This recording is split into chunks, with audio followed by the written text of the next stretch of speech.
Gaza, Sudan, Congo, the bombings of Lebanon, the 12-day war with Iran, the collapse of the Assad regime and the takeover of Syria by Hayat Tahrir al-Sham, the 4-day war between India and Pakistan, and the ongoing war in Ukraine. Over the past 2 years, we've used social media to share reporting, context, and analysis on each one of these crises. But across all of these events, platforms like ours, we're not the only ones leveraging social media to spread a message. Some of the most powerful and well resourced militaries in the world, including the United States, Israel, Iran, Russia, and many others, have also been using social media to circulate their own messages, shape public opinion, and influence how global audiences understand war. They even participate in meme culture, some of which you may have seen on your feed. This then begs the question, why do militaries even have social media accounts in the first place? Why are those waging the wars telling us how to think about them? Let's take the case of the most powerful military in the world, the hegemon, these US of A. As of July 2025, the US Army alone has 12.9 million followers across Instagram, Facebook, X, and YouTube.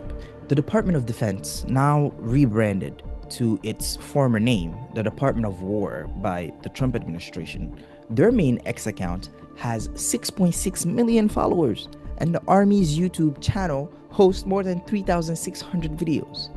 According to a new analysis from the Cost of War project at Brown University, social media has become a new strategic battle space, and these numbers reflect a long standing investment. The Pentagon has spent decades building the digital world we live in today. From ARPANET, the precursor to the internet, to satellite communication, GPS technology, and early AI, all investments of the Pentagon. Today, data infrastructure enables militaries to bypass traditional media gatekeepers.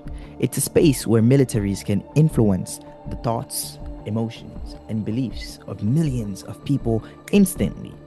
No journalists, no editors, no watchdogs, just direct messaging to billions of users. Take the case of the global Sumud flotilla, when dozens of civilian boats attempted to traverse international waters to break the siege on Gaza earlier this year. Back then, the Israeli military used their X account to talk about the flotillas. Not a spokesperson on Prime TV, just a series of posts. You probably already know how platforms like Instagram, Facebook, YouTube, and X amplify the things that you interact with. If users engage with content about war or military life, these platforms tend to show them more of it, creating what the paper describes as a military informational feedback loop. This push has grown even stronger because the US military is facing its worst recruitment crisis since the draft ended in 1973.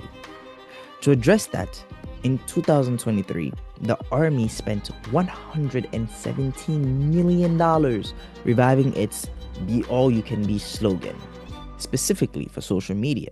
And by 2024, they exceeded the recruitment target, adding a whopping 55,300 new soldiers, new bodies, many of whom encountered Army content online first to their ranks. However, recruitment is just one piece of the puzzle of what we're talking about today. In addition to public messaging, the cost of war analysis also documents covert influence operations. According to the paper, US Cyber Command regularly conducts psychological operations aimed at foreign audiences, including a case where CENTCOM operated secret Arabic accounts on Twitter that criticized Iran and justified drone strikes against Iran. These accounts were quietly boosted by X, giving them expanded reach. Legally, these operations are not allowed to target US citizens. But online, information doesn't stay within borders.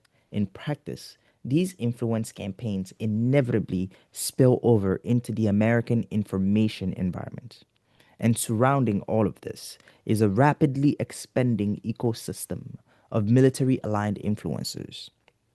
Some are official military personnel who have turned themselves into content creators, and others are independent YouTubers and Instagram personalities like us who monetize cockpit tours, ship walkthroughs, weapons demonstrations, a day in the life of a military person. And many of these channels gather millions of views while avoiding any critical discussion of the human and economic cost of war.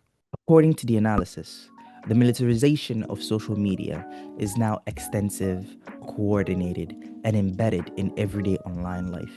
It shapes how people perceive war, who they view as enemies, and how they understand US global power.